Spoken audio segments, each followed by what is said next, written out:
Yo, what's up, everybody? This is Grind2Hard, episode 44. This week, we're not going to be just one host. We have a co-host this week. I want to introduce Ricky Savage from SVG Academy here locally in 915. What's up, man? How you doing? Yo, what's Good morning, up? boss. How you feeling? Great, bro, great. Loving life. Loving life? Yes, sir. I appreciate you coming on, man. When I said, we're doing a little co-host gig, I want to figure out what's going on with the podcast. You were game. You were like, let's do it. Yeah, man. I've been watching the podcast. I came out on it once, and yeah, for sure. We remember. I love it. I love what you're doing, the whole vibe, everything. So appreciate you, let's keep it rolling. 100, dog. So what I'm doing this season, I'm gonna invite people on to be a co-host, and then we're gonna roll with and see how you feel out there. Because we all have stories we're bringing, but this is a different angle as a host. So tell us how you think. Comment, please, if you want us to bring back Ricky Savage. But I'm thinking that this is gonna be a match right here, man, on the podcast. Because I'm already feeling the vibe stirred up, dog. You know what I mean? We always have something good to talk about, positivity and all that shit. No doubt. It's all about the grind. We've been on the grind. We grind 24/7. So what better way than to start off the year? And exactly. We've already worked together. You actually are a great coach because I go to your gym over there at SVG Academy. And we talked about it in the last episode when I did end up injuring myself, man. You were right there in my eyes, like, yo, man, you're gonna give up or you're gonna keep going, man. And it's those right things that you just know when somebody has it as a coach, as a mentor, as an instructor. So yeah, in those moments it's important to let people know, got to keep pushing, got to keep going. It could be a downtime, getting injured and stuff like that, but you stay strong, you kept focused, kept on the mission, and you're still grinding. So that goes with the whole flow of grind hard 24/7 and never stops no matter what happens. Exactly. You get injured, you got to balance. You got to figure out what's going on. You know what I mean? If you have to take care of yourself medically, take time off. Definitely, if it's an injury that you have to go see medically, I would recommend. Luckily, I didn't have to go see any doctor or anything like that. I'm walking, everything's good. I did see somebody for rehab though. They were using a band. I've been doing like some kind of different angles and figuring out how to get more strength back into it. Because you know what I mean? Like you don't have the same strength. You're hobbling on it for a little while. You know what I mean? So you just lose a little bit of strength. So a little bit of mobility, strength. It takes a little time. Yeah, I recommend if you don't end up going to the doctor, at least look into rehab or asking coaches or somebody that you train with for rehab instructions. Because you don't want to be hobbling when you're 65. Like, damn, I should have took care of that injury. Yeah. You can't just let things.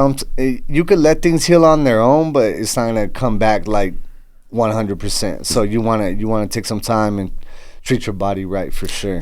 So I want to thank Ricky for coming on and being a co-host. This week we have a chef, cook, however you want to look at him. But Aaron Melendez, I'd like to introduce you. Come on the show, man. Yes, sir. Mr. Aaron Melendez has a IG at Flippy Mac. You can look him up. He has a great array of food, and then as well as it's called Melendez Kitchen, right? Melendez Kitchen. Appreciate you being on the show.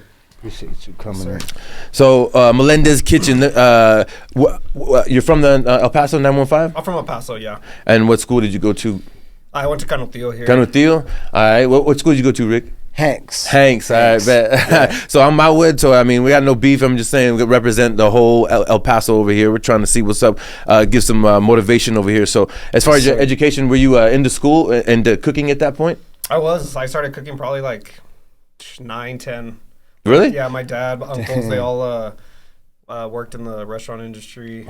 So he's the one who influenced you with cooking and food and all that? For sure, my dad. They used to work at a restaurant here called Jackson's, which was around for a long time. Bet. My whole family just like worked there 20 plus years. Tortilla soup and I don't know, a lot of food was good, man. A lot of people missed that place. You remember Jackson's, Rick?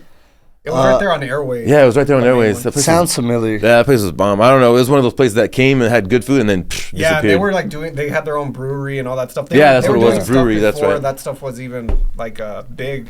But they all worked there, so like that's where I was influenced. My whole family cooks. The men specifically in my family all professional. So this is in your blood. Yeah, it's in my blood. It's kind of like I didn't really pick it. It picked me kind of thing. But yeah, I've been doing it since I was inherited. A kid. And when I was 10, 11, I was like, nah, I'm going to culinary school. I'm going to do the whole thing. Oh, you went to culinary school? What I did. So like graduated here in 2010. Yeah. Then was here for the summer and then moved to Austin. Went to the Art Institute out there. Nice. Didn't finish. Culinary school dropout. What was your experience though? Like how many months or how long were you in there? I was there for a little under 2 years. 2 years? Okay. Yeah. And then what's the program? It's like a certificate program or So it vocational? was actually a bachelor's degree. Oh, okay. So you had to do like actual like English and other classes Okay. too. Yeah. So like it was like part of the being in the kitchen, but then also taking English and math and all that stuff. So, Damn. but Like the a program, was like culinary and restaurant management. Okay. That's what the actual degree was. Right. But about 2 years of it was going to be like practical in kitchen classes, and then Right. the rest is like just learning how to run a business basically. That's funny. All programs Nice. are different. So what part of it did you actually go through? Actually, most of it was the practical training, like Okay. actually being in the kitchen with the chefs and stuff. And then for the educational part, you're like, Yeah, I got what I needed. I always did good at school, like, without really trying too hard. Yeah. But I was like, nah, this is like, I was 18. I thought I was like, nah, I just want to go and be in the kitchen and do Yeah. all that. Like, so I was kind of, I wasn't I sure. understand. Yeah. I understand completely. I'm laughing because I understand completely, dude. I was in culinary school at 18. Like I did the same thing. I graduated, and we tell this on the podcast where I was like, I don't know what I want to do, but I had worked at restaurants, Italian restaurants, and I was really like, I loved it, but I didn't know I loved it, and my family did. So they're like, you should go to culinary school, and my uncle let me live with him. But I just remember at the time, like I was messing around. I had no idea that I loved it, so I didn't care about it. You know what I mean? I was just like going to school, like getting the grade, and even getting C's, bro. I'm telling you, I don't know what kind of grades you got, but I was getting C's. I was just kind of, mingling. Just like getting through. Yeah.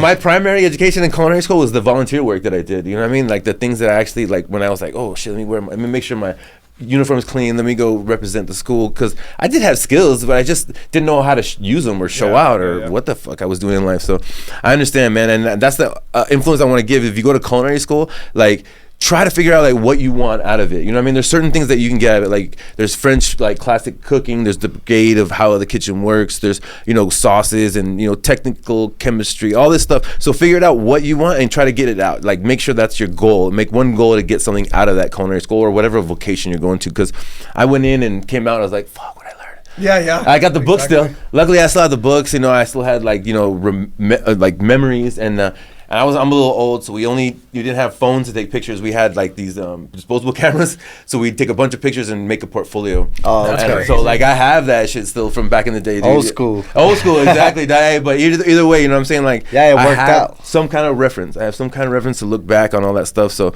I would say definitely, like, if I was to do it over again, one thing I would do is just kind of ask more questions and kind of be in there. Yeah, you know no, what me I mean? too. Like, I was like, for me, it was kind of like I already knew that was gonna be my path. So like I knew it was expected, right? Like Aaron's gonna be a chef. He's gonna go to culinary school, and so like I was dead on, like set on doing that. And I actually like, got accepted to go to the CIA and like Johnson and Wales, but because I was like personally, I was like, nah, I'm gonna like not do that. But yeah, you make that decision. Like you're like, where am I gonna like go in life? Like I could go to school, but like let me start making money, or let me just use my flavor right now. I think a lot of times when you're young, you're trying to find your avenue, and you're like, you don't know what to dip into, but you got to try a little bit of everything so you can really figure it out. Like I went to college 2 years, and I was like, yeah, this is not for me. I was like, I can't be in here learning about history and people in 18 something and having to write these 10-page essays when I'm over here trying to figure out how to pay my rent. Like, it's not gonna go hand in hand, and it's kind of like, for me, it was a waste of time. Not saying that school is a waste of time at all. I think school's great. You know what I mean? You get to learn, especially if you have a chosen field that you're gonna focus on something specific. But like for me personally, I couldn't be there sitting down and doing the school thing. I tried trade schools, all that. Went to school for welding, did a bunch of stuff. But I found my path in martial arts. But everyone has their own thing that they want to pursue. I think timeline. I think the important thing is really finding out what you're passionate about. You know what I mean? Eventually, finding it. That's it. That cooking is in both of your blood. You know what I mean? You guys love it. You know what I mean? You guys don't see it as work, and that's one of the important things about it, because you don't work a day in your life when you're doing what you love. That's 1,000%, y'all. That's 1,000. And then you hear it. Probably when you're young, you hear it, but that's the actual truth. That's like the goal. That should be the goal. So like, is that your passion, cooking? Did you figure out, is that, I mean, as a person? Always. Like, you know, there were times when I did move away and go to culinary school. At the beginning, I was like kind of questioning myself, because what your idea of culinary school is and what it actually is, like, is for me, it was very different. You get there and like the structure and all of that's very different. And, you know, like what was your idea? Let me ask you. So like, I was very much thinking that it was going to be like, not necessarily what you see on TV, but I knew like the French style of like the brigade system and all that stuff. Like, I wanted to be a part of that. And I was expecting like, it's like, oh, I have to go to this school to be able to become a chef. Like at that time I was like thinking, oh, I have to like have the school, the name, the degree to like get accepted by, you know, working in kitchens and stuff. Right. And even, you know, I was fortunate in high school at Canutillo, like my junior year, they just started the culinary program for the first year. So we were like the starting class of that program. We started a culinary arts program. I was like the president of the class. We like did like competitions against like local schools and stuff. Nice. For like the program that they had like for trades programs here. And so it was really cool. But even the chef, like, still a friend to this day, and like was a mentor. He even told me and my best friend, like, because he was into baking, and he's like, you guys don't need to go to, you know, CIA or Johnson & Wales. He's like, you could stay here and go to EPCC at the program here and just really learn how to cook. And he's like, you don't need all that other stuff. You'll find out. He's like, you'll learn. But I'm like, nah, I gotta go and move away. In your mind, you're like, it has to be this way. And if it's not this way, I'm not gonna succeed. Yeah, exactly. But there's really a million paths to the top. But that's our influence from our parents, though. You know what I mean? That's what they make us think this, like, oh, we gotta do this and gotta do that. You gotta break those molds, man. I didn't break those stuff like in my late 30s, man. Like, you know what I mean? And figure out like my passion, my mold, who I am. You know? No, yeah, like definitely. Yeah. But even when I got there, like, I was like, do I really want to do this? Like, do I love it as much as I think I do? And you know, I struggled for a little bit, like thinking, do I want to stay in this? And what was like the breaking point? Where were you? Like in a hot kitchen? I think it was that, yeah, because I was like starting to work, you know, as prep cooks. I like remember like staging, like doing that and thinking like, damn, like first of all, it was like exhilarating to be like in the kitchens, like just like bam, bam, bam, like fast. Yeah. But then at the same time, I'm like, damn, this is hard. Like, this is hard work. This is, like, not everybody can understand what this is. Like, you're going nonstop. It's not as easy as you thought. Hell no. Like, it's not glamorous. Like, they show it on TV. Like, you see these people cooking nice plates and stuff. And it's like, that could be the end product. But it's like, they don't see the prep work. The people, like, behind the flames. I just see Chef Ramsay yelling at everyone. I'm like, damn, I don't want to do that. I don't want to get yelled at. Yeah, you burnt the steak. Yeah, no shit. What? Like, the pressure's high. The pressure's high.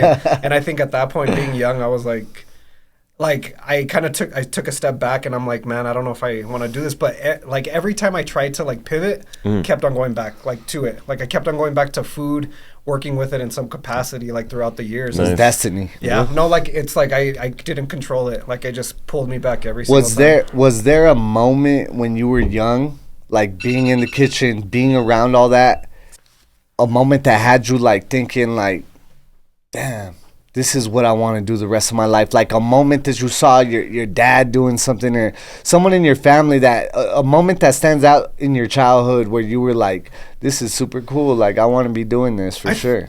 I don't know if it was like one moment, but I think it was actually not really, because I was little. Like I wasn't really there when my dad and my uncles were like actually working.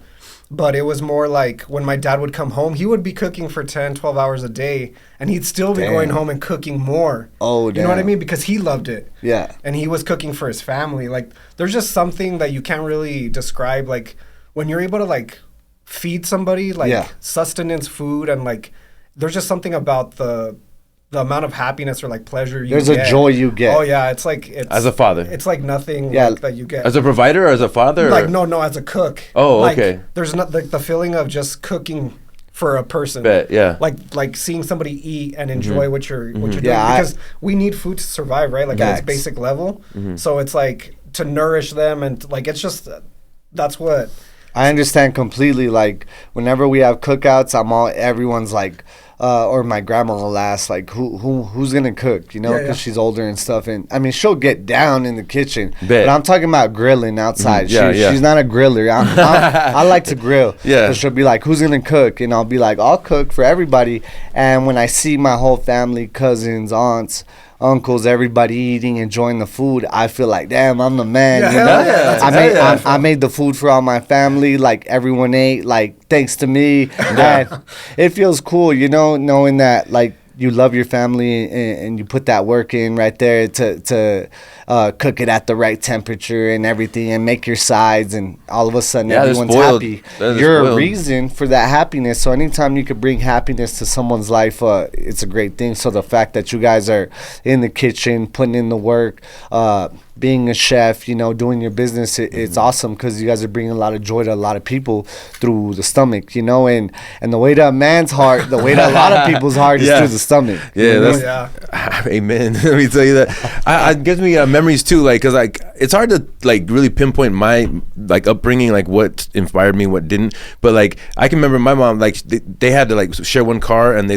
like in Florida everything's far away, so it was like they'd be getting home like at 7:00, and then she'd have like these meal plans sometimes of what she was gonna make for dinner. She'd grocery shop for the specific dinner, and then she'd have stuff thought out. Like she wouldn't call me to thought out. She'd already have it ready, and like she would go in there and cook dinner and like have it ready by a certain time. You know what I mean?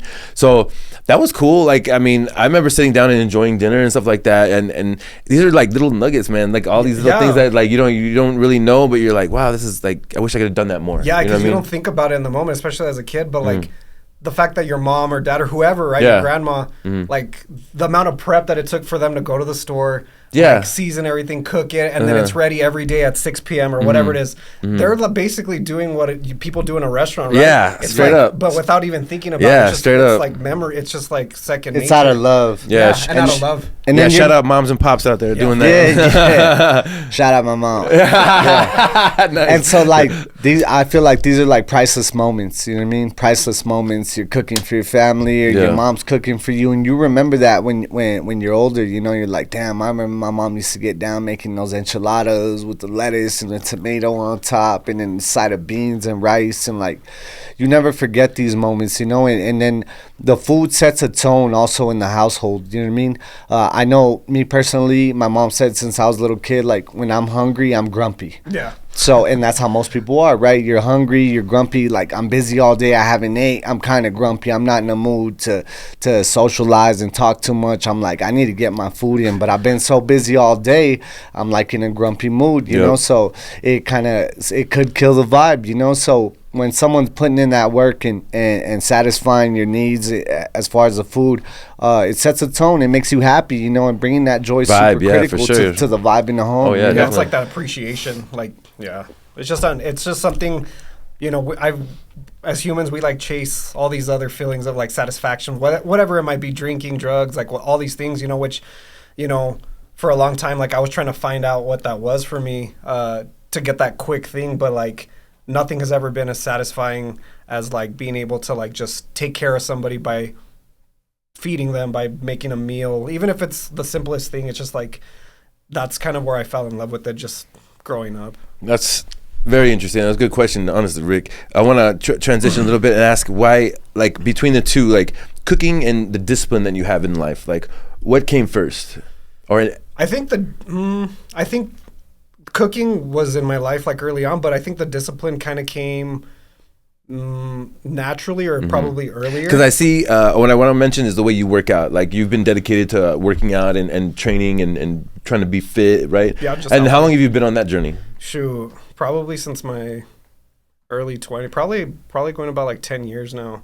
And in the gym? 10 years in the gym? Yeah, and trying to figure it out, right? Like growing up, I always, like, because I love food too, so it's like I always grew up struggling like with my weight and like eating too much or not moving enough and all that stuff. So like as I got older, it's like, man, seeing our parents and our grandparents like diabetes and high blood pressure and all like the health problems, like that kind of like really made me shift like how I'm taking care of myself. And I mean, it's nothing's perfect. It's been, struggle trying to figure Sure, things absolutely, out. yeah. Especially when you're in a profession like you yourself love to cook. It's your like fridge full you're of food all the around time. it. Yeah, exactly. Around all the cookies and yeah, man, donuts it's hard. and It's hard. enchiladas. Now, gym and food go hand in hand, though. I mean, what's your experience been with food? Being that you've been in the gym, how long you been in the gym, Rick? I mean, like probably since I was a teenager, I've been trying to stay fit.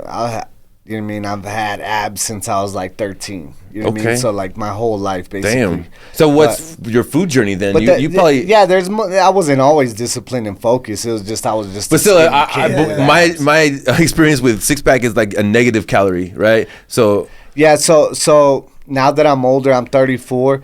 Like now I realize like you can't just eat whatever you want and work out and expect to have a six pack. Like you gotta maintain it.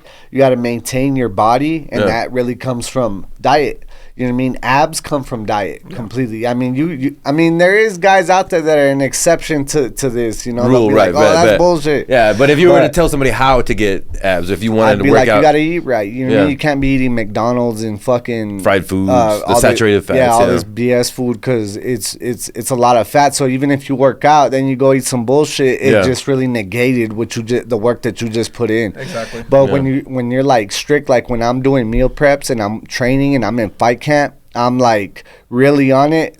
I stay shredded. Like you don't even gotta flex. You're just shredded. You know what I mean? Yeah. But fight shape is kind of different than just regular being in shape. But still, it's the same concept. You gotta watch your diet. You gotta watch what you eat and cardio as well. You gotta put in some cardio as well. You know what I mean? Yeah. I think that's the thing. Like with food, it's like growing up, it's like, oh, you eat food to when you're hungry and that's it. But then as I got older, it was like seeing it as food being a source of like sustenance, right? Like it's fuel. So like now kind of how I fell into like the meal prep thing is because it's doing both worlds that I kind of I'm passionate about. It's like learning how to be healthier and like teaching our family and like the community by living it and then also the food part. So it's like being able to marry both of them together. Yeah. And that's where I see you as an entrepreneur, is because your business is pretty precise, man. You have a business, Melendez Kitchen. You'll do meal preps. You'll deliver. You have macros that are on top of, and not only that, like how many recipes do you have? Do you have them counted? Oh shit, man! I honestly don't have them counted because. But is it in the hundreds? Oh yeah, for sure. So that's what I'm saying. And these are recipes that you could put together and throw in a meal prep, and people buy them, right? I mean, you're selling. You told me you sold 500 this weekend. Yeah, man. Yeah. So congratulations, man. That's serious hard work. As somebody who's tried to push, meal preps, that's hard work, man. So congratulations, dude. Seriously. Yeah, I appreciate it. It's hard. I probably do like it's somewhere between 500-600 a week in meals, But yeah, what takes the time is like being precise and like giving each client like what they need, and that's kind of right. My bad, guys. I need to. No, I'll tell them to hand it off. It's like, man, don't worry. But yeah, like. I think what's cool about what you're doing, just a side note here, is you're making the meals, but you make them taste good. Right. I mean, a lot of people think being healthy is you're gonna have to eat food that doesn't taste good. Well, but exactly. You can eat healthy and make it taste great. Right. That's kind of what I was trying to like do from the beginning, right? It's because like. With meal preps, it's like this thing. It's like, oh, it's the same boring stuff, all of that. And, for some people that are very, like say you're in fight camp or people are training for a show or something, like they don't really care what they're eating. Like, it's like, I just need to hit my numbers. Yeah. It's not about tasting good. It's just about pleasure. But if it does, I remember you saying no, but if it does taste good, that's like. It's a plus. Yeah. Because now you're not dreading the moment. Exactly. You know what I mean? Exactly. And you could. That's good vibes. That's You're bringing good vibes. You're bringing joy to someone. Yeah. Because they're eating it. They feel good about it. It's not like, oh, I got to eat this damn meal prep. Exactly. But when you got goals, you're willing to do what you got to do to get to the goals. That's the first priority. That's for sure. Rather than just satisfaction from yeah, because you're looking at food differently. It's not food anymore because you want to eat it. It's like fuel source. So for me, like the beginning was doing that is like, how can I do both and like make it taste good? And that's kind of why from the beginning, my thing is I don't put menus out. I don't let people like pick what they're ordering, like, because it's allowed me the most creative freedom to put out new menu each week. So how does that so if I called you as a new client, how do you kind of basically anybody that reaches out to me, I'm just like, hey, this is what I do. So you tell me what it is you're looking for. Like, some people are just like, oh, I'm just trying to eat healthier. Right. Okay, well, I can give you, well-balanced meals. I just need to know what your like food allergies are. Very strong like dislikes that I absolutely don't want that.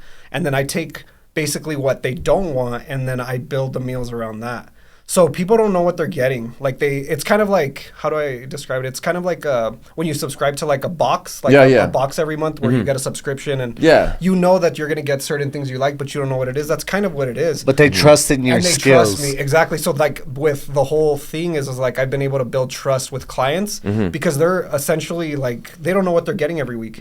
And they could tell me like, hey, I don't want chicken this week, or I don't want to do any, red meat. So I'll take that and then I'll make it. But they essentially never know what they're getting. And from the very first week, I have never repeated a menu. Like a dish. That's one of my goals too, man. That's awesome. We share that. Yeah, because like that's one of those things where I'm like, no, I'm not gonna make the same thing. But if in the crunch, I'm sure you've thrown it out there like, oh, this will work. I could do this real quick, and that's why I do it. It's kind of like off the cuff, like real freestyle. Like nice, man. That's awesome. Because if I put out a menu and like say there's broccoli on there, but then there's a shortage or something, then it's like that client already ordered this thing, and it's like, how do I have to reach out and be like, hey, I don't have that. Like, I can make changes on the fly depending on how the quality of the produce, the food, all that stuff. And congrats on the array of stuff that you have. Like he has sushi. I mean, he does that like an aki bowl, like poke bowl. Sorry, and then I mean all meat, like all types of meats, grains, everything. Right. I try to do things barley. So people can try things they've never had. Because if you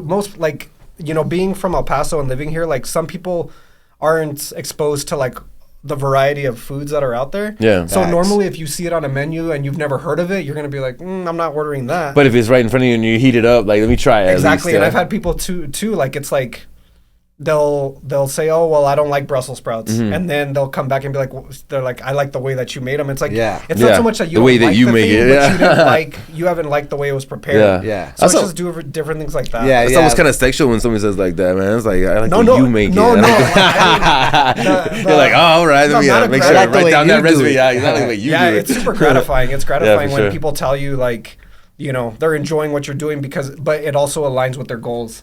Like, 1,000%. Is it hard when they fall in love with a certain meal and then you're like, yeah, we don't got this meal this week? And they're like, I need that meal. I need that meal. I'll pay you extra. Put it on the menu next week. From the beginning, I told myself, put it on there next week. I told myself, I was like, I'm not gonna cave when that happens. And it happens. Like, people be like, oh my God, I really loved this dish.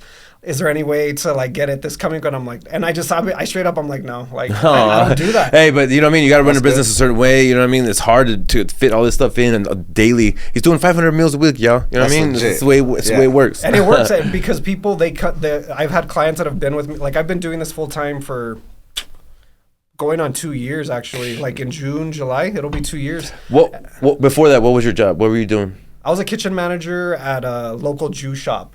Okay. It was Mom's Fresh Juice, and they were around for like about 8 years, but really was passionate about, just working with food in any manner. Before that, I worked for Shamrock Foods, the distributor. Like distributor? Like not with food, but like... not with food, but I was working as the manager of the food service warehouse. Oh, okay. And then...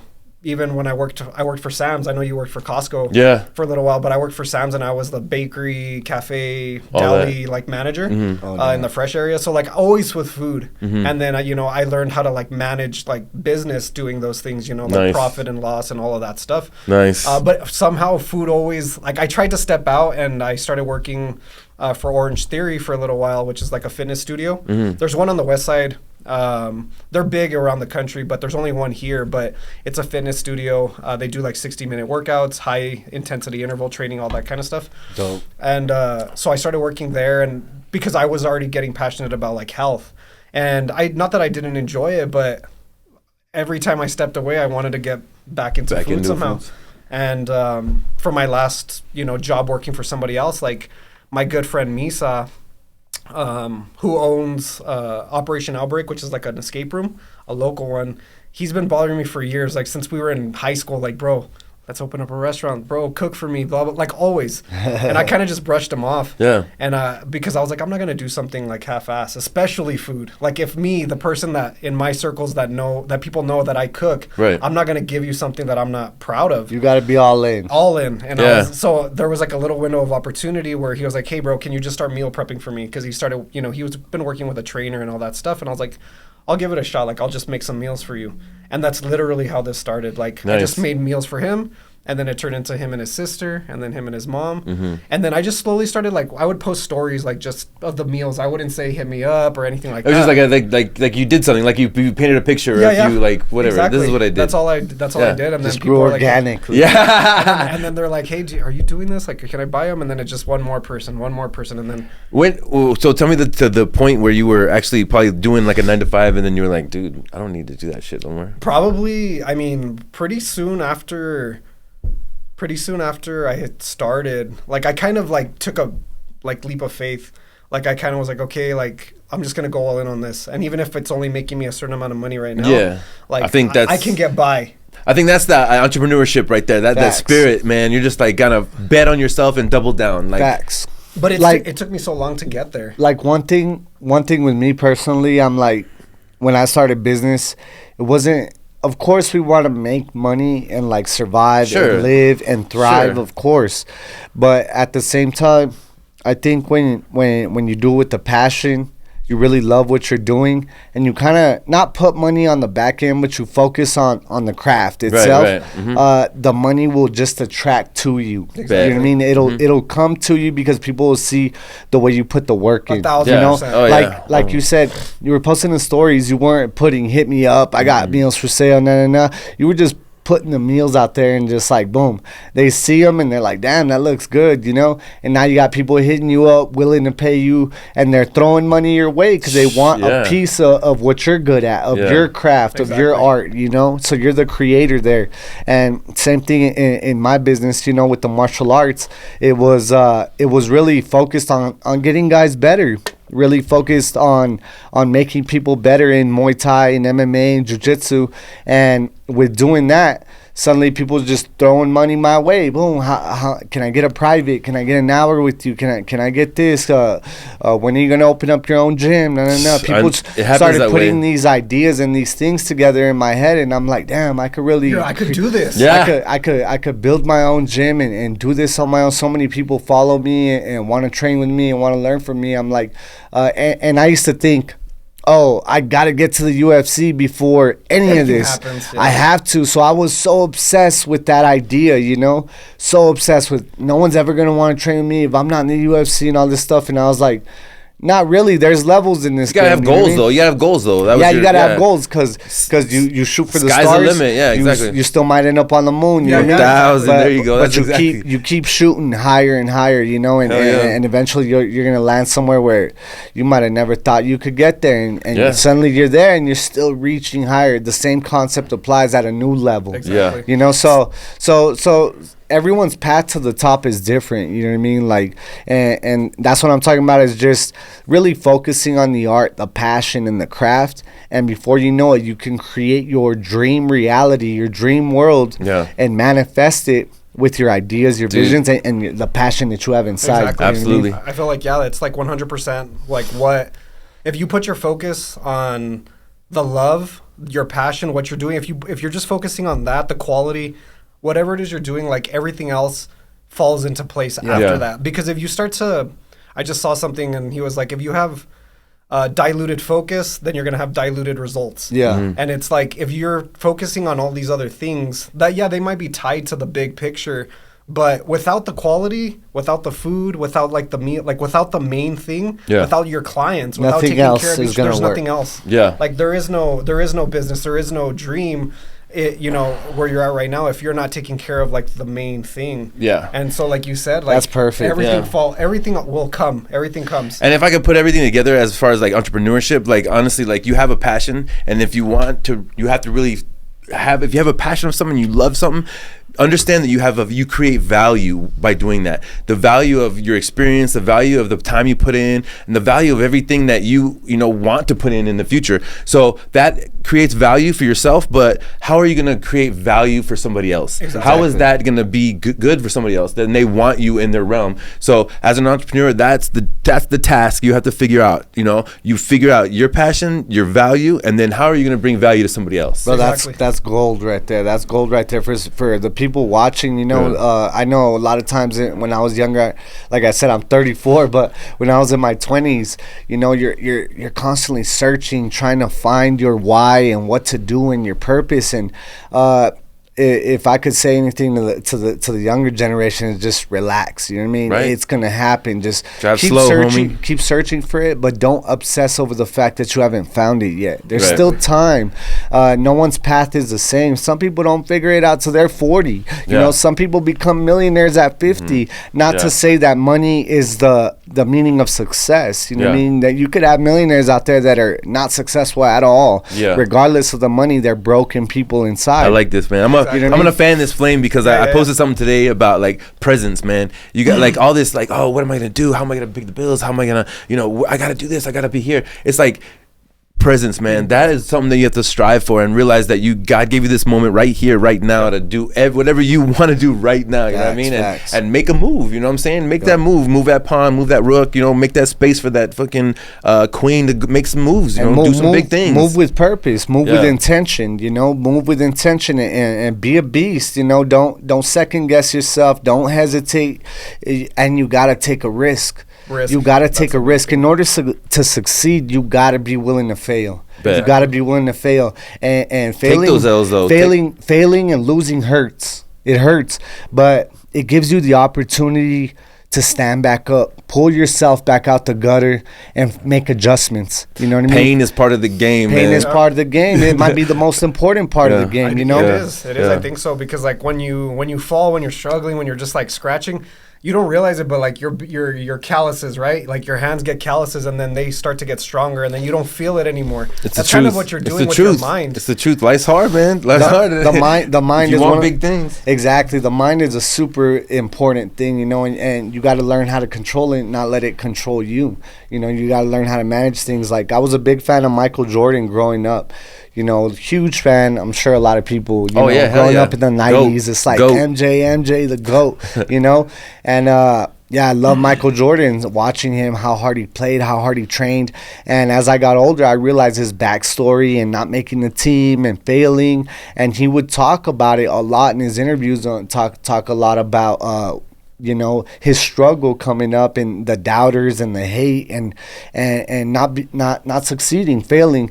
And he said, failure is one of the key things towards success. Definitely. Missing so many jump shots and missing so many opportunities and losing the game. And eventually he's hitting game winners, and then your wins start overcoming your losses. Exactly. And then when you do lose, it's okay. Put in that time, You accept it. You're not like, oh man, I lost, and you let it break you down. Now it's like you accept it.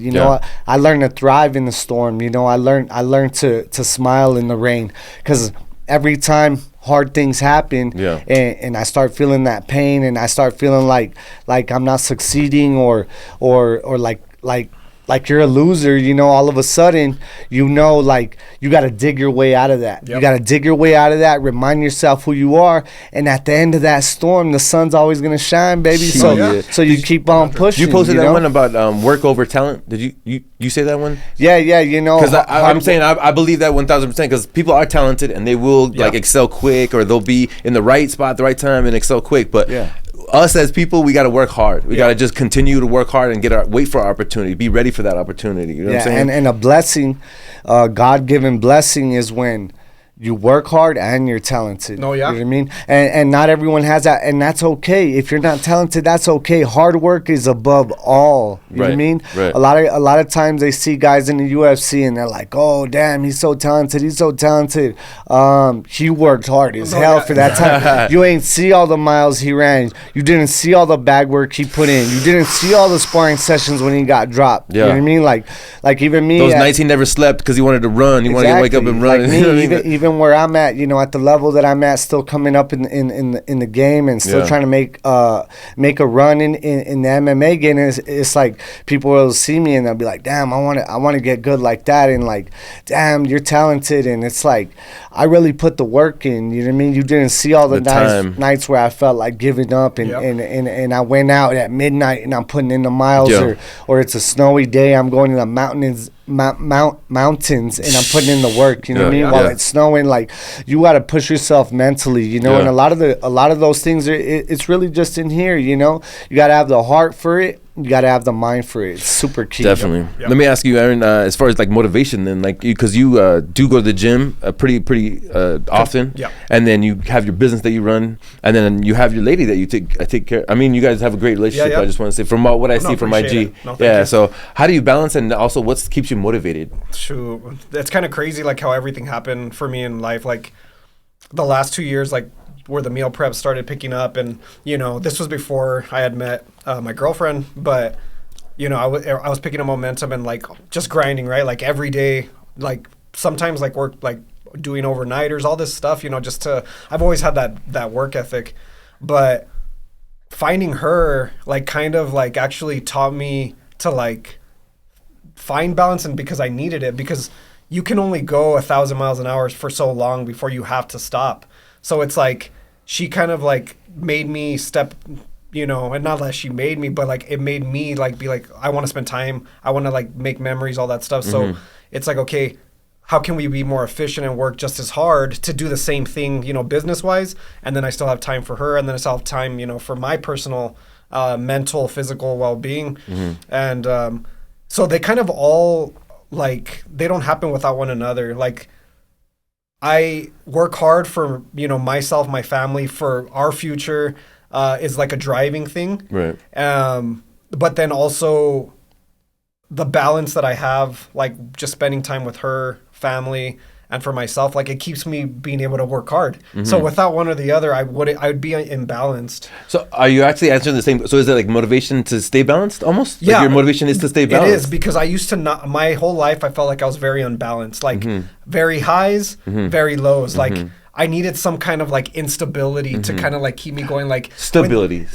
Well, no. Like I needed, like, for me to feel normal, I felt like I had to. Oh, be okay, right. Yeah, that's a toxic. That was No, it was not a good thing. It wasn't a good thing. But I needed, like, anytime anything was just chill and like things were calm, like I felt like something's wrong. I gotta fuck it up. I feel you, just man. Just a circle of always doing that. Yeah, it's where we grow up, man. That's crazy, because so many people have that mentality. And I think it's also from being young. Everyone's at a different point in their life, but like when you're younger, it's like a lot of younger people, they self-sabotage. Sure. They're in their heads too much. They don't take risks because they don't want to fail, and they're just in their heads too much, and you'll get a good opportunity and then you'll fuck it up because you're used to being in that rut. You self-sabotage, and it's like you got to learn how to accept the blessings that God has given to you. Sometimes God puts a blessing in your way and you're dodging it. Yeah, you're dodging it. 1,000%. It's like it's facts. Right there. The answers are all right there for you to connect the puzzle, for you to put the pieces together. It's all in front of you. Facts. You just have to take action with intent and purpose. Yeah, what a blessing, man. You actually put those pieces together.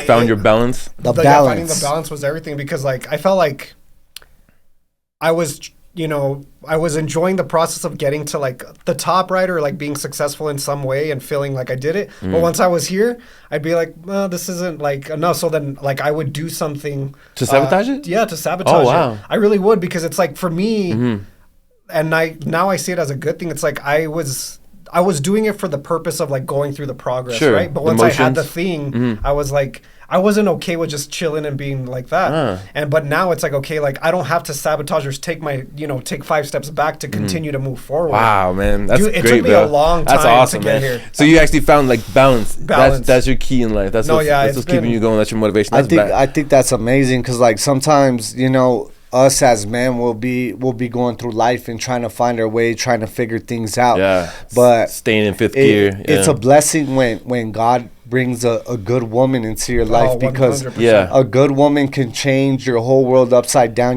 Me personally, opening up my own gym, doing my dream job, doing what I love, coaching. I was doing so many amazing things, but at the end of the day, I was going home and I had some money to spend and stuff, and I'm like, what do I do? I might go drinking, and then that's going against my goals. And it's like, and like, God, throw me a bone here. I want balance, and I would pray to God for balance and to help me find my path and to give me strength to continue pushing forward and to make the right decisions, because we're sinners and we don't always make the right decisions. So prayer works a lot in that. And asking for forgiveness. So faith, I was having faith, having a strong faith. You know, sometimes God's plan. Our own self is not enough. Sometimes we got to look to a higher power to strengthen us, to help us find our path. And so same thing. You know, I would pray to God. You know, I could really use a good woman, you know, that's going to be loyal and going to be true with me. And, you know, God blessed me with that. And ever since that happened, my career, professionally, everything has taken off, like skyrocketed. Yeah, because now I'm not drinking and shit. Now I'm not out bullshitting. I'm just like, okay, I do my job. I go home. I spend time with the person I love. Now we just brought in a little baby boy into the world. Congratulations, Rick, man. On your baby. That's awesome. Man. So it's a blessing, you know, because things start to align, and then now your purpose seems even more clear, even more fulfilled. Not to say that the purpose is not there without a woman. Not to say that you can't have a strong motivation without it. I'm just saying there comes a point when God's gonna see you and he's gonna be like, okay, now's the time. Now's the time to bring you into a full spectrum, to where now you can create your family as a man and be the provider and be the leader. Yeah. You know, and it's a blessing, man. It's a blessing. It's a huge blessing. And you don't really even see it until it happens. Like it's crazy. You know, I think about it like just having this conversation, and it's like the way things timed up perfect. And I've always thought, you know, everything happens for a reason. But when it comes to like faith, you know, I don't know if I've ever really had an idea of like exactly what I believed, but, you know, I always believed, you know, like in a higher power, something, you know, something out there, like putting things where they need to be. Yeah. And then it's funny, like, you know, start doing this little business for myself, and it starts to go good. And it's like right when that started to like be heading in a good direction, it's like, hey, like if you like you're getting ready to be able to like you need that balance, like, because I feel like, if I would have continued, you had that freedom. I was just gonna like, you know, I'd probably still be working, you know, every single day, just like trying to push it out there, just like grinding. And then you stop loving what you're doing. Yeah. You know what I mean? You get to a point where you're doing what you're doing, but who are you enjoying the fruits of your labor with? What is going on? You know what I mean? And like I said, for me personally, prayer was the key there, bro. Yeah. Prayer was definitely such a key, because I would feel lost sometimes, you know what I mean? And I just pray. And, you know, sometimes it feels like your prayers aren't being answered, but you just got to stay consistent and focused and believe. You truly got to believe in your heart. Yeah. And before you know it, boom, God gives you everything. Guys, and as I listen to you guys talk, man, I kind of feel left out because I don't have a lady. You know what I mean? Like, and I've put myself out there these past like years, you know, to do something like that, and it's just not my time. It's not my calling, and it's not God's plan, right? So this podcast, man, has really brought me balance. You find something, and this balance, like I was an investment, man. Last year, I'm throwing money at this thing because I'm like, but it's balance, man. Like seriously, like I love looking forward to what doing the show and the production of it and making it on point and just knowing that I have a business too that I have to like look forward to the next days. Like I feel really responsible to that. Sure. So that I just every day want to maintain those things, you know what I mean? And my balance is there. I feel like if I just keep going, like either good things are going to happen. Who knows? 100. It could be money, it could be a restaurant, I could be flying somewhere else to live. It could be a woman. It could be a woman. That's what I'm saying. It could be, you know what I mean? Anything. That's what I'm saying. Like whatever you're but I enjoy right now, and I figured out a way to enjoy right now. You have this amazing platform that you've created through hard work, consistency, and effort, right? And believing in yourself is one of the keys. Yeah. And you believed in yourself up until this point. Yeah. Now you have this platform that can touch people, that you can bring people together, that you could bring to people's ears these messages that we're sharing even through basic conversation. That's why podcasts, this era, genuine, like you were talking about, just that genuine shit. You know what I'm saying? I'm straight up, honest God, see myself in that like room where my mom, living in my mom's house, and I'm just like, I'm gonna make it. Like there's nobody gonna tell me I'm not gonna make it. I'm writing recipes and figuring out my plan and buying the right tools.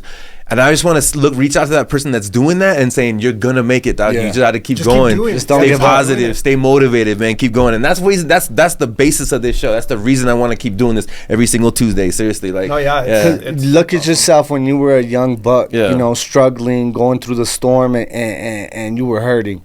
You know, maybe at that point, all you needed was one person, one podcast, one video for someone to say, it's all good. I was there too. You can make it. And now that you to be that. You became that person. Yeah. Now you are that person. You know that us being young, we might have not had that person. Maybe you did, maybe you didn't. That's what I'm saying. But now there's this platform to share that message and tell someone that's there, young and coming up, that's feeling lost, that might not have money, that might not have a girl, that might not feel that they have purpose, but their value is just as their life is just as valuable and important. True. You know what I mean? I truly feel, honestly, like, because I do go to church. I don't want to say devoutly, but I pray and I believe in God. And the thing is that, like, I feel like that's what my facet is in life. You know what I mean? That's what God put me here for, is to help. You know what I mean? So that's what I'm going to do. You know what I mean? Like, I don't know which way to put it. I know I'm a great chef. I love to cook. I am blessed to have great clients and I'm able to flex my, skills daily and stuff like that. Definitely. But the podcast has been different, man. Something different to where, like, I found that balance, like,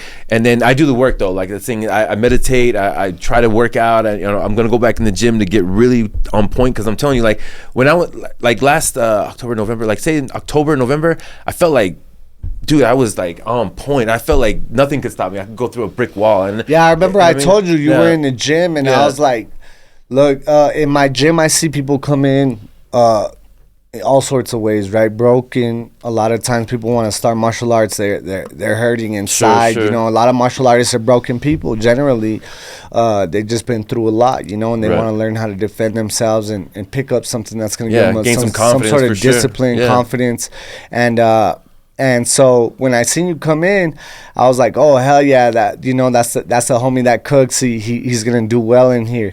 And you started off and you were working hard and you were consistent and everything. And I remember telling you a few months later, like, damn, bro, you're like glowing. You know what I mean? Like you're literally glow. Like the glow up is real, bro. Yeah. And I'm telling you, dog. Not on no bullshit, but you were in the gym and you had this energy, right? That was just like vibrant. And I was like, hell yeah, I'm glad that I was able to be a small part of that.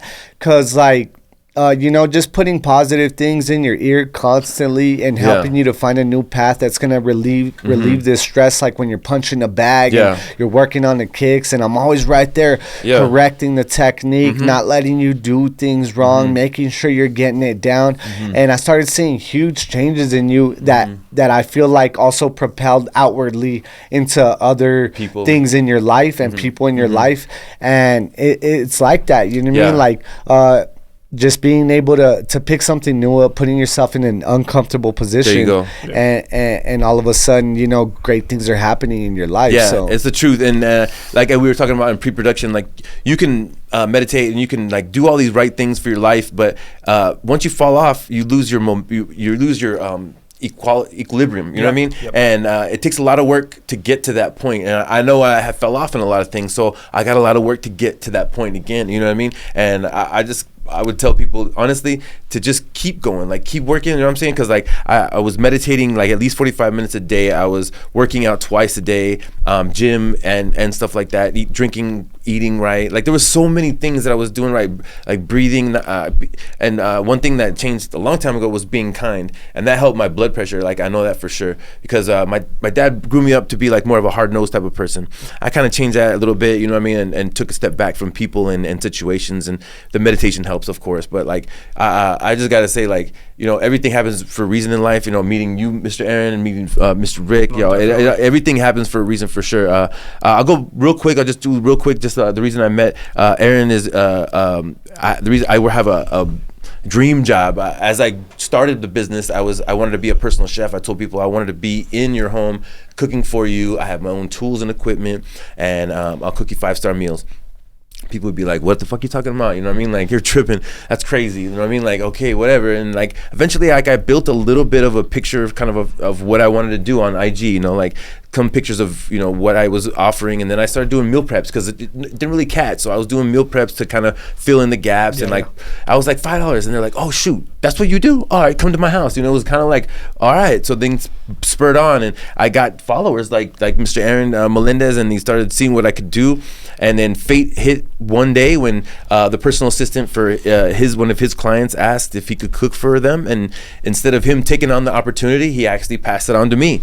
And that unbeknownst to me, changed my life, like for the better in many ways. Of course, it was like a baton. You know what I mean? It's like, here's your opportunity. You know what I mean? What are you gonna do with it? You know what I mean? You pass that on, yeah. Yeah, you just like, you know, this is it, and I ran with it. You know what I'm saying? I feel like God sees all that. Yeah, you know I think so. Anytime, it's God's plan. So I mean, you know what I mean? Yeah, definitely. Anytime you pass something on to like someone else, like, you know what I mean? Any opportunity, anything, you know, God's like checking off a list. Like, yeah, that's it all comes back around. Like it's just like the ultimate act of like selflessness and like just kindness. Like whenever you just help anybody out with anything, it's just like, I'm gonna take myself out of the situation. It's not about me, and that's just what the everyday life, you know, like it's just like. But you gotta, but also like you gotta real. I just want to humble like myself in a way, because like I was on a roll. I was doing things and I was like, dude, it's working. People understand what I'm doing. And then being in this house, I'm like, it's working. I did it. And then you humble yourself because you're like, you know, who recommended me? Oh, well, Aaron, this is the situation. I'm like, man, you know, you got to realize, you know what I mean? Like, life is not about you and what you're doing. You know what I mean? It's the things that you're doing that are influencing other people. It's like the community. Yeah, it's a community. So stay on your, like, P's and Q's. Do all the things, the right things. Because in that mode, I was doing the right things. I did get a little big-headed, and that humbled me in that moment, that right there. Like, I could tell you it was, like, day 3 of working for that I had asked, you know, who recommended, you know, how did you find me? You know what I mean? And they're like, oh, you know, Aaron Flippy Mac. And I'm like, shit, dude! Thank God, man. Thank God, man. Thank God. Yeah, that's the way things happen. And then boom, I kind of just leveled myself out. I really started meditating more and realizing, like, is this my calling to be like this crazy millionaire entrepreneur, or am I just getting fruits from being who I am and figuring out who I am? You know what I mean? And self you know, realization, you know what I mean? And just going on that path of self-realization is the path to go. You know, fruits come. Yeah. You could be given $1 million check from that, but you don't know. It could be just actual fruit. It could be just candy. You know what I mean? And I feel like it's such a key that you say you humble yourself. You know what I mean? That's such a key. That's not something that just anybody's gonna say. A lot of people, they have this ego, and that's man's greatest downfall from the beginning of time has been the ego. And so like the fact that you're able to put your ego aside, say I humble myself, I realize that opportunity was placed in front of me, but God is connecting all the puzzle pieces together to make everyone's a life better. Now everyone's life is moving at a different pace. You know, like I said, you might succeed when you're 50. You might find love when you're 18. You might marry your high school sweetheart. You might not find love till you're 65. Whatever the case is, everyone's path is different. But you understand that you know, as long as you get what you put in, you get what you put in. You know what I mean? And humbling yourself, reminding yourself when you start going off track. You start going off track. You stop doing the things you used to do that got you where you're at. And you start messing up, and then you have to self-reflect and be like, damn, I'm messing up, you know, because no one's gonna be there to tell you, you know, like in this world, you really got yourself. You know what I mean? You got you got people that love you. You got your family. You got people that love you. No doubt. I'm not saying you don't. You might have somebody in your life that'll check you. You might have an older brother. Maybe. You might, and you got to treasure those people. Yeah, you know what I mean? You got to treasure them. Not push them away. You got to treasure them because they're telling you things for a reason. Maybe through personal experience. You know, there's no better way to learn from someone than learning from their personal experience. So if you tell me, oh, look, this happened when I did this and this, be wary. I'm not saying it's going to happen to you, but be wary so that it doesn't happen to you. You know what I mean? So you can make the right decisions. And that's what I'm saying. Like, life has its ups and downs. You're not always going to be on the perfect path and be perfect. I know myself for sure, I'm definitely not perfect, and I got a lot of things to work on. I can admit that here. I think we're all 3 men that are willing to admit that. Absolutely. And I think that's one thing that separates successful people from not successful people. You know what I mean? Not successful people are not willing to make those adjustments. They're not willing to self-reflect and say, I'm fucking up here. My ego is fucked up, or I'm drinking too much, or I'm partying too much. Sometimes you got to grow up and check yourself and be like, damn, this is the reason for my downfall. I had to check myself, man, because like during the injury, like I fell off from working out, and then I got, you know, I talked about this before, but I'm just saying, like, self-loathing. When you start saying like, oh, poor me, like, oh, you know what I mean, I do so much, and oh, what you know what I mean, that is toxic as fuck. You know what I mean? Like, things are gonna happen in your life. You gotta be able to bounce back. That's what makes you stronger. You know what I'm saying? Like, if I could have folded, you know what I'm saying? And like, you know what I mean? Like, there's so many thoughts that, like, when I even thought about medical bills, like, do I need to go back to my 9 to 5? You know what I mean? Like, what if I really got hurt? What if I would have broken that shit? You know what I mean? Like, I would like vibes, man. Like, get back centered. You know what I'm saying? All the problems are attacking you. Your mind is thinking of all the problems, all the what could go wrong. Yeah. But at the same time that you're thinking about all those problems, you could be thinking about solving the problems. And solving problems that are actual problems that I can physically and mentally solve. You know what you can actually do. For sure. So I gotta thank, you know what I mean, for you being on like helping me in my corner, being there. Like, but like just as a coach, you always give me right direction. So like I can fall back on my thoughts. Like, okay, so boom, Ricky actually broke his ankle. You know what I mean? Like I actually didn't sustain any injuries that I needed to get medical for. So let me like count that as a blessing. Because it could have been worse. It could have been worse. You know what I'm saying? Yeah. So there's always a bright side to the negative thing that you're going through. 100%. And a lot of times it's hard to see with that, especially when you're in it. I always call it you're in the storm.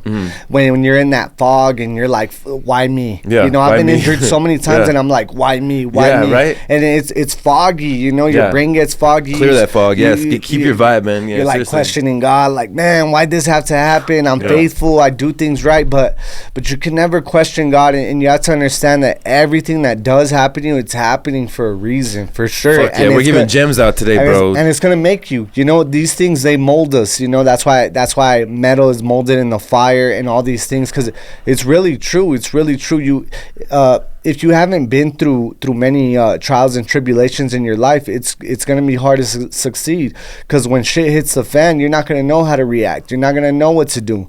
But when shit's been hitting the fan your whole life, you're used to it. You learn, like I said, to smile in the rain. You learn how to thrive in the storm, and you just accept it. So now something bad happens, you're like, it's okay. I'm gonna find the light in this. I'm gonna learn how to flip this around. Yeah, if there's somebody out there that's like, well, I haven't been through shit in my life. I live in a fucking cave. Well, the thing is we're telling you, like, go out there and try something, man. Like, try a sport. Take the risk. Try a sport. You know, go ask that girl out. Go fucking try that restaurant, your Indian restaurant you said everybody hated, or whatever it is. You know what I mean? Try life. See something new. Try some new flavor. Yeah, man. Like a lot of guys, they might not never meet a girl because they're not willing to put themselves in that position to get that's to get that trial. denied. That's that L. You know get that L. You know what I'm saying? Then you know what I mean? Like, your belt is gonna be, you know, a little tighter next time when you go over there. You know what I'm saying? Yeah.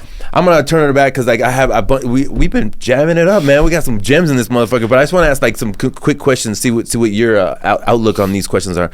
Like, entrepreneurship. What does that mean to you? Entrepreneurship. I think now, like, I'm trying to figure it out. It's kind of like being able to create freedom in your life. You know, like being able to, whatever that means, like. You could be, you know, working like a 9 to 5 and have a little side hustle, or, you know, making, you know, you make bags or whatever it is that you have, like on an Etsy shop, something. But it's like you're doing something to give yourself more freedom to be able to like be happy and like live your passion, right? There you go. And, you know, like, yeah, people will say, I'm going to just do this to like get the money and do all that stuff. But you have to like focus on the passion and the thing that's going to drive you like to get those things. So I think that's what entrepreneurship is like. Moving your life around in a way to be able to give you the freedom that you really want, and that's different for everybody. Some people just want to have. Some entrepreneurs are like doing real estate and all this stockbroking and all this stuff. Yeah, but also some entrepreneurs are just having like that side business they go to every Sunday and making that little end meet for vacation or something like that. Yeah, it's creating your own freedom. Yeah, definitely. Yeah. Absolutely. And then as far as marketing and networking, like how important are those two things in your business? So like as far as like marketing, I think my clients are they are the marketing. They are the marketers. Like word of mouth. Exactly. And I think that like, yes, there is a time and place like where I would maybe, you know, use more tools to be able to market. But for me, the biggest and most valuable like marketing that I can get is gonna be clients telling other people. So you just keep your quality and you feel like that'll sell it. I feel like I focus on the quality on the actual product and taking care of the client's needs, and everything else is work. Like your work speaks for itself. That's all good philosophy to me. I like that for sure. I think like when you start to focus, like maybe I feel like if at this point, if I were to start to focus like maybe on doing the videos and doing this and doing all these other things, for me personally, I don't think I could maintain the quality that I do. And so it's like, I'm not willing to give that up. So it's like, once I get to that place, hey, let me get a team, outsource it, all that stuff. Yeah. But 100%, like, just focusing on the quality and the product, like, that's done everything for me. Like, stick to what you're good at until you can find, like you said, a team. Exactly. Yeah. I don't want to start to do things that are going to take away from the whole reason I even have a clientele. Yeah. Because of what I've been able to, like, help them with. And so I think that real quick, sorry, my bad. Go for it. Yeah, real quick, I just laugh because with the reason I could do my videos and people are like, how do you do your videos? You have a videographer? I did them a lot in my kitchen by myself with nobody there. You know what I mean? So I just got practice doing that. Sorry, go ahead, man. Yeah. No. I mean, that's true. Everyone has a different thing. Like to me, the videos and the marketing, it comes naturally, and I love it. Yeah. And it helps my business. You know what I mean? Because it's a gym, and I need to put these videos out for people to see what we're doing in there, so they can want to come and try it. But I definitely understand what you're saying when it comes to time. Focusing on your craft and putting that first. Now, in business, I feel like you said, outsourcing. Once you find, there might be things that you're not, like, it's not your favorite thing to do, or you don't want to do that, but you find someone that's good at doing that, and building a team. Building a team, delegating and building a team is one of the things that's going to take, in my opinion, that takes business from one level to the next. With you being able to still focus all your main energy on the things you want to focus on. Like, I want to focus on coaching, training to fight, and building my clothing line. But as far as marketing and all these other things, I want to find people that know how to do these things. Because they're going to do it better than we can. Yeah, because that's their bread and butter. That's what they love. Dude, there's some things that you learn as an entrepreneur. Like I was telling to people, like, you end up being a solopreneur. You can only do so much. You only have so many hands. You can only do so much. So that solopreneur, you hit a ceiling. You have to figure out, like, how am I going to delegate this thing that I love so much about my business to this person? You know what I mean? Because then you got to do it. 20 things at once. You're doing 20 things at once, and it starts affecting the whole purpose of the game. But the thing is that maybe that's your ceiling. Maybe that's where you want to be, though, and you're happy and you're comfortable. Exactly. It's just that bigger opportunities could come your way. What if somebody says they want to buy your business for one, or what if they're saying, hey, I'm willing to invest in your business? How could you grow? What's the possibility? And that kind of leads me into your future. Do you have any business plans or any future plans? I mean, I've had people like a 5-year plan or anything like that. I mean, I want to get into a commercial space, brick and mortar. Brick and mortar. Awesome. Have an actual physical location. I've seen like Il Chino and different things that it's possible, man. Fit Fuel. The opportunities are there. I have people in my corner too that, like, have already talked to me about investing and all of that things. But you want it to happen. But I told you, like, do things at the pace that I want it to happen. I understand that completely. And that's like something I'm grateful for, to be in a space to where, like, I don't feel like the pressure, like, oh my God, I got to make more money. I got to do this. I got to do all these things, and, like, to do it the right way. Yeah, some of us as entrepreneurs, we're there. You know what I mean? We feel that hot. And that's what something that I was reading is, like, there's this pressure as entrepreneurs to, like, go fast, like speed. Like, you gotta hit the next milestone. You have to do this. You have to do that. Yeah, but also, like, I see that. But in my case, it was more like opportunity. Like, am I gonna get this opportunity? Am I missing it? You know what I mean? Like, should I jump at it? Am I in the wind? Yeah, that's more what it was. A lot of times that pressure too, it's all in our heads. You know what I mean? We're doing it to ourselves. Like, when I opened the gym, I wanted to do so many things with it. I was like, I gotta do this. I ran out of funds, and now I'm trying to just pay the bills, and I'm like, man, is this gonna work? Did I do too much too soon? Did I go too big? And it all worked out. It just needed time. But that pressure that I put on myself to succeed, it led me to the right moves. It led me to the right picture, but the pressure was self-inflicted. It wasn't necessarily coming from the outside. Like, if I do this, that'll attract. If I do this, it'll attract him. If I do this, definitely. And that's one of the things, being a successful entrepreneur, is you're constantly trying to evolve, constantly trying to grow, constantly trying to work on your craft and keep balance. And that's where success comes into play. You're just moving forward, progressing, and pushing towards your goals and dreams. Let me ask you: do you have any advice for a chef or a new business owner like yourself? I would just say to. So there's another guy that's about to, like, leave his business. Somebody gave him an opportunity to start a meal prep or something that they want to do. I would say do it. Like, do it. Focus on focus on if you do have the passion to do it and you're doing it for the right reasons, you know, not just for monetary gain, like you have to go all in. Like you have to like bet on yourself. And that it took me 32 years. I mean, it takes a while. It took me 32 years to like finally get to that. Those 20s are fun though. That's why I mean, like it's hard to think, you know. I was 33 when things started. I was 38, dog. I was 38. Yeah, exactly. And it's everyone's like, path is different. Yeah, it's exactly. And it's like finally, like trust yourself. Like I've always known that intuition. I can cook. Trust your intuition. And I've always thought, for sure. But honestly, most of the time, like you said, it wasn't any outside noise or any people telling you these things. It was self-created in my head. Like self-inflicted. I'm not, you know, I'm not good enough. I don't have, you know, maybe the right tools. I don't have, like, it's all the unknown, all the negativity that floods your brain. At the same time, I feel like society puts a lot of pressure on men to be providers, to be that's successful, to find their path, and you know, back in the day, things were different. I mean, there was still that pressure. No problem. Take it. There was still that pressure to do those things and do all that, but now as we reach this like new era that we're kind of in, this like golden era where now we got social media, there's a lot of different ways to market. There's so many new tools with ChatGPT and AI coming into play. Make things quicker, definitely. You know, AI is changing the game and making things a lot more solid. Like you could grab on to things like you want a business plan, you put it in ChatGPT, it'll write you up a business plan. You put in your goals, you can adjust it. Like there's so many things and tools that are at our disposal. What about the people who say that AI is like cheating, or it's like it's not real, or it's gonna ruin society, or?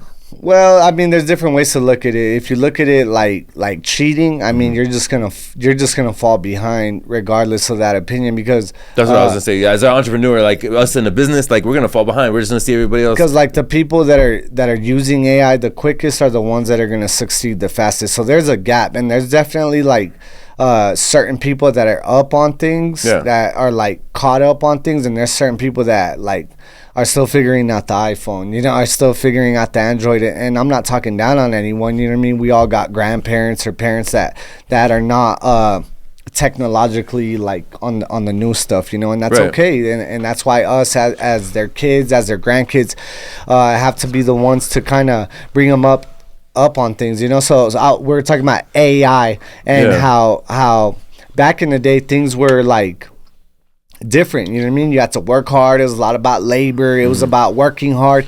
Now a lot of things have changed, you know, especially in recent years. It's more about like working smarter.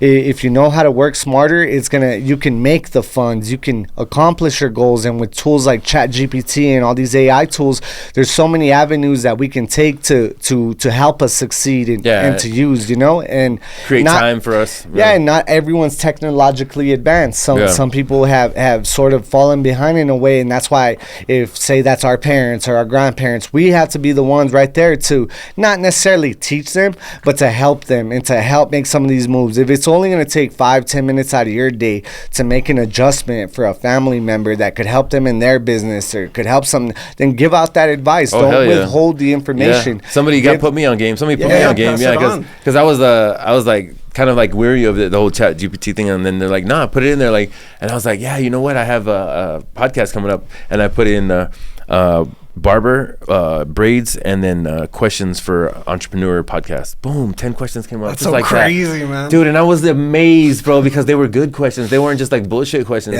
Like it was like I was talking to a person, bro. It was nuts. It was nuts. Yeah, there's a few things I'm working on right now, and videos. I mean, anything like that. ChatGPT does everything. Yeah, and there's so many other tools and sources to take from, but like you said, how I felt about AI and stuff, like obviously there's always going to be a dark side of things. There's people that can use it to do terrible things, you know, and of course that's like that with anything in life, you know. Anytime a tool comes out, it could be used for good or bad. In any scenario. Oh yeah, for you know what I mean? You could go to any city. In that city there's good and there's bad people. It doesn't matter race, gender, or color. You know what I mean? There's always going to be a light side and a dark side. There's always going to be a good and an evil, in my opinion. There you go. So let me ask you this question then. This is the last two questions but the one is kind of light and dark. Well, tell me the line between confidence and cockiness.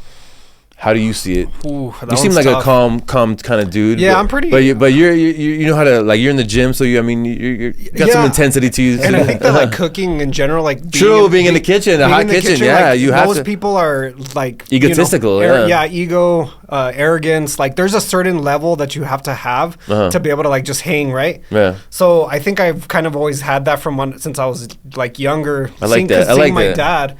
So I mean, I always wanted to be the best. I always wanted to do good. But I think the line for me, what I've really seen in the last few years is, like, when it comes to, like, ourselves and our businesses and, like, how are we gonna continue to, like, make ourselves better and, like, be proud of that while not putting anybody else down. Like, and I see people do that, and for me that's kind of like where it's like, hey, I'm gonna, in order to elevate myself and like make myself look better, kind of, I'm gonna step on you. And like for me, like, it's like the ultimate form of, like, confidence and, like, just being a good person, right? Is just to, like, you don't need to put other people down. And when you can live through that, like, I feel like you do things in everyday life, right? That you can do confidently, but you're not doing it from a place of, like, ego where you're just trying to look better, like, say, hey, I got this, I can do this. Like, it's more like do it silently, kind of, like, just by how we move. Yeah, I agree with that 100%. It's like you're moving with selflessness. You're moving with good intentions. You know, intentions is super important, because if you have bad intentions, or you're like, oh, he's doing the same thing I'm doing, I see that as competition. I'm gonna try to put them down. Like, that's not smart, bro, because you're putting out this negative energy towards you trying to succeed, and it's just gonna kind of ripple. Just like everything, these vibes will ripple out, and it'll come back to you in a negative way as well. So instead of seeing people as competition, just root for them, you know, be happy for them, be glad for them, and hope that they do the same for you. But whether they do or they don't, your business continues. You're in your own world. Your business is dependent on you. A friend of mine gave me advice this week, and I've been sitting on it all week, and it pertains, but it's the helping hand is always extended. And if you can, like, kind of grasp that, like, I've been trying to grasp that, but I'm kind of gonna put it into this context, is that, like, you don't need to make effort to help anybody. You don't. It's just who you are. You know what I mean? It's in your aura. It's they'll gravitate towards you. You're there for a reason. 1,000%. And I'm like, wow, because, like, I had asked him, you know, like, oh no, you know what? I did this for that person, and he's like, well, I mean, you're not the teacher though. You can't be, you know, trying to teach somebody this. You know what I mean? I'm like, why though? I'm trying to help him. And I was like, my intentions are helping, you know what I mean? And he sent me that phrase, just the helping hand is always extended. And I just gotta sit on my, you know what I mean? Yeah, exactly. It kind of gives you, helps you keep present. It helps you understand the vibe of the whole thing, you know what I mean? It's always there, you know? And you don't have to give it so much effort. You exactly. know what I mean? You shouldn't be such a task to do. Yeah, exactly. That's what I noticed about you since I met you, bro, is you're always trying to uplift people, whether it's a compliment, whether it's anything, bro. And that's good energy. And when you meet good people like yourself, brother, appreciate that, man. Thank you want to keep those people close to you. You know what I mean? Like, you've spoken good about me on multiple podcasts.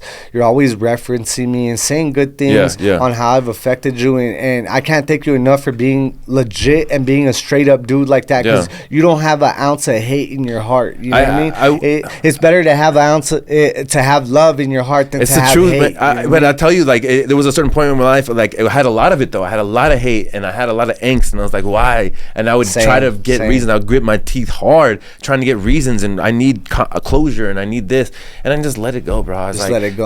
Like Gary Vee is the one, man. He's like, kindness is the answer, and I was like, I took it on as a challenge. You know what I mean? Like, in the face of ultimate disrespect, can you be kind? You know what I mean? Exactly. And then in that moment too, like, you're able to, like, if in the ultimate, when you're ultimately disrespected, and you can actually figure out how to be kind, like genuinely kind.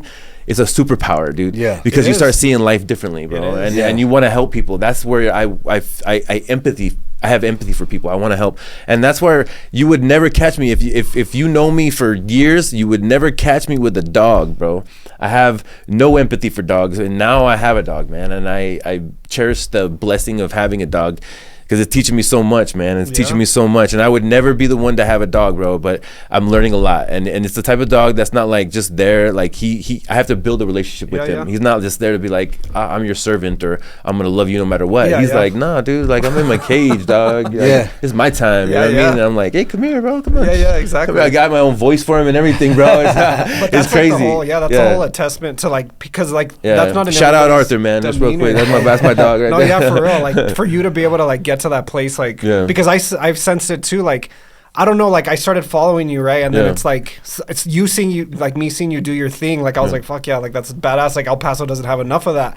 Just seeing you chefing and like I'm like, fuck yeah. So like it was like a no brainer when the opportunity came to like pass it on. Yeah. But then like just seeing how we've interacted and like when you hit me up towards the end of the year last year, that was already a year ago, dude. Yeah, I know, it's crazy. And you were like, hey man, I just want to like stop by. I want to like just say thank you. And in my head, I was like I didn't do anything. But when you showed up and like you like gifted me something like has helped my business too. And it's just like it's full circle. Like you just do things without expectation. You just do them to be a good person, to be kind. You just put that energy out. And 1000% it always comes back, dude. And it's completely genuine. I don't know who gave that to you, your aura, where you get that from, but like you did that for me, and I have nothing but like I owe you. Not that I owe you or like I feel like I money or anything like that.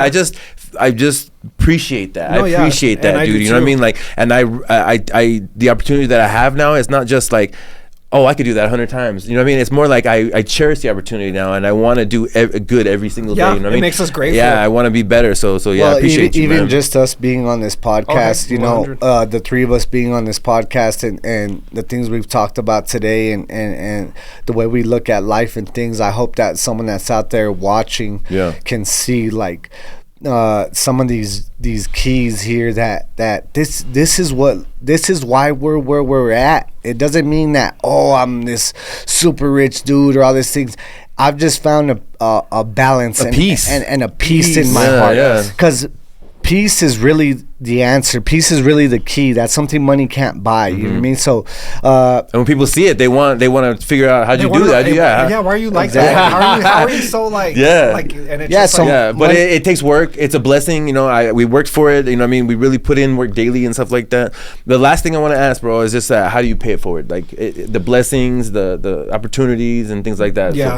So I mean, I try to practice like that, like selfless behavior like on a daily basis, but I mean, which is enough. I'm not asking you for like some physical or anything like that. No, but I mean, I do try to like give like what I can, like when people aren't watching, right? So it's like that's when it counts. Yeah, exactly. Like integrity. With me, honestly, straight up. And it's like just doing things that like, you know, the normal everyday people, even family don't really know. It's like, you know, if I have leftover food, if I have things that I have, like I'll go out and I'll give it to people, or I'll, you know, donate things like that, which I don't really tell anybody. Yeah. Not even not even my parents. I haven't really even told my girlfriend. You don't need credit for it. No, I just do it to do it.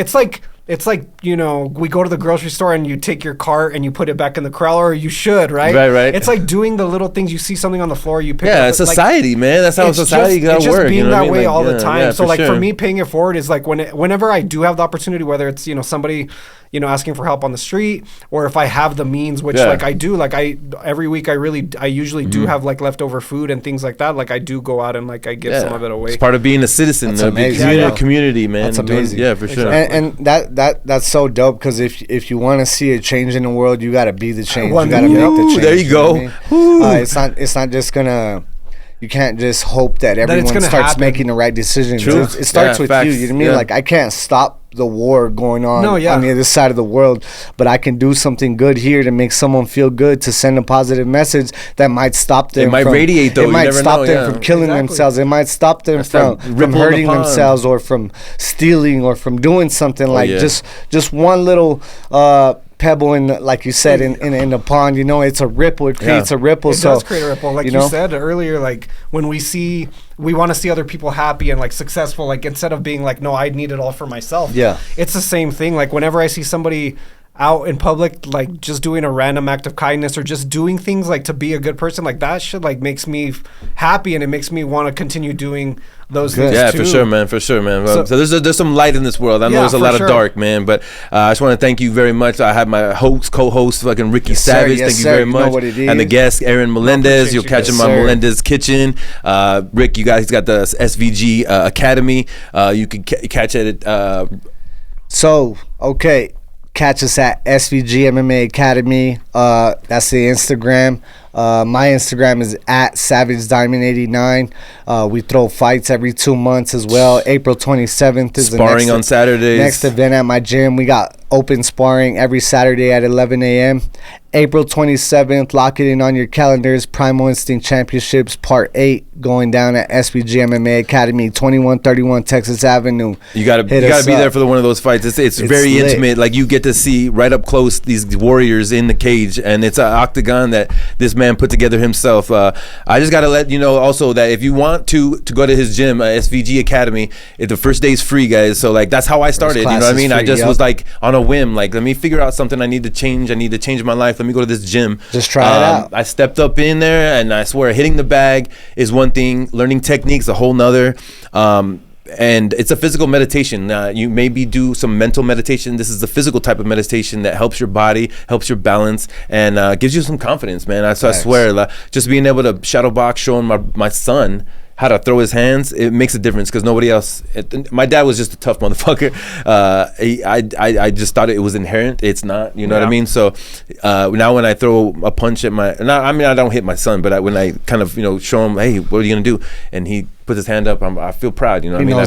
Fundamentals. I feel proud. You know what I mean? So if you need any kind of guidance in that way, help your son, help yourself, confidence. Seriously, like meditation, any of those things. Check out SVG Academy. His name is Ricky Savage. He's a great guy, as well as he's put in the work. He's a pro fighter, so look it up. Aaron Melendez, you'll catch him at. So my Instagram's Flippy Mac.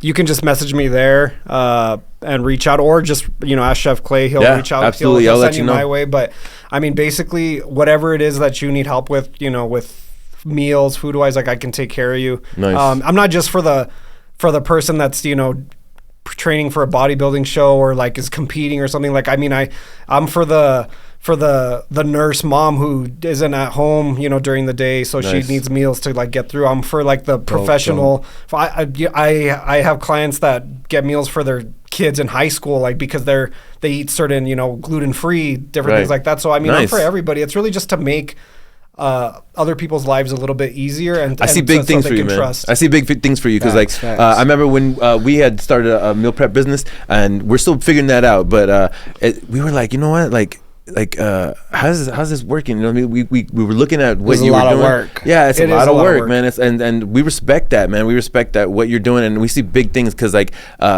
you're gonna open some door. I bet you're gonna open one little door, because I see how you're controlling your business. Yeah. Once you open up a little door, I think you're gonna see like the opportunity that you have, and if you want that opportunity, who knows that if you want that, or maybe you're gonna even sell your business. But there's so many things I see positive happening to you. I appreciate it.